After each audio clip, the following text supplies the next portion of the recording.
The Founding Fathers looked at numerous options when forming America's first government, and in the end, they ultimately took their cue from the Bible. Yeah, they knew that's the best place to find the information for what you're going to do going forward in the future. Now, in the Republican form of government, we have a constitutional republic, which goes back to the Bible sense. A lot of republics exist in the world, and their laws are created by the individuals that get elected.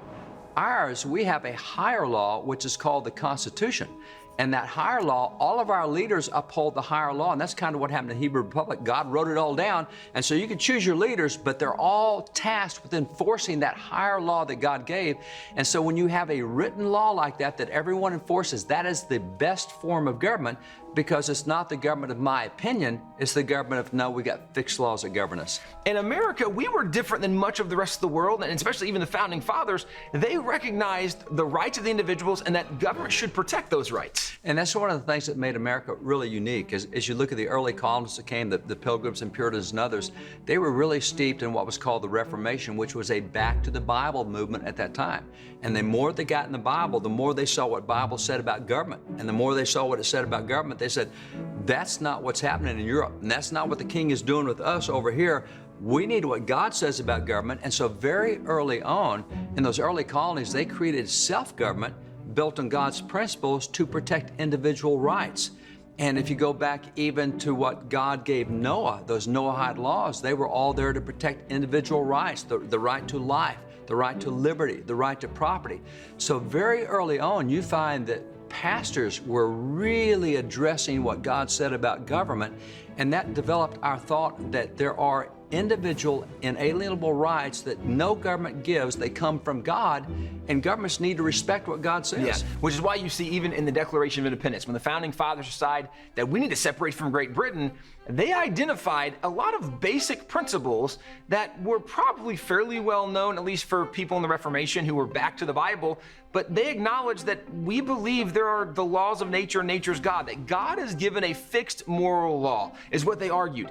And after they argued that moral laws come from God, that God's already determined what's right and wrong, that's not for us to decide, God's already determined right and wrong, they said, we do believe there's a creator God, and he created everybody equal. There's not classes of people, there's equality because we're all children of God. And not only is there equality, he's given every individual rights. And so when the king says, you don't have rights, when the government comes and says, you don't have rights, no, God has given us rights. They then identify that the primary purpose of government is to protect the rights of the individual. They then go on to the Declaration and they say that the way that God really wants us to operate is there should be the consent of the governed, where we, the people, should be involved, and our vote and our voice should matter. And then they kind of conclude the Declaration by saying, if we ever come to a place where government fails to recognize these basic principles, it's the right, or maybe even the duty of the people, to throw off that government and to institute a new government that recognizes that there are moral rights and wrongs, that there is a creator God, and that God gave us rights, and government's job is to protect those rights, and the consent of the governed becomes very important, that we have a voice in what goes on. All of this was laid out by the Founding Fathers in the Declaration, and this is something that we see all the way back, even you mentioned from Noah. This is what God laid out as the point and purpose of government, that it should exist to protect people's rights. And in the American tradition, we didn't consider government to be a secular institution. It was a God-given, God-ordained institution. Now, it had its limits and roles. It's not the church. It's not supposed to do what the church does, and the church not supposed to do what government does. They're both institutions given by God, but it's not secular. And it's interesting, you're talking about the Declaration. The guy in Congress who made the motion that we should separate from Great Britain, become our own nation, was Richard Henry Lee. And Richard Henry Lee later said, he said, we wrote the Declaration, he said, quote, we copied it out of Locke's two treatises of government. What in the world is that? Well, John Locke was a British philosopher, also a lay theologian, and in 1690, he did a piece looking at government of Great Britain, what it's supposed to do, what it shouldn't do. And in that little piece, it's a book less than 400 pages long, and he references the Bible over 1,500 times to show the proper operation of civil government.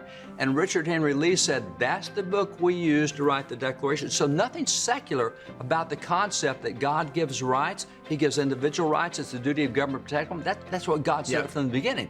And so as you move from the Declaration to the Constitution, a lot of people, they say, oh, the Constitution's a secular document. No, it took all the principles of the Declaration and put them into our form of government that we have today, where we do recognize inalienable rights.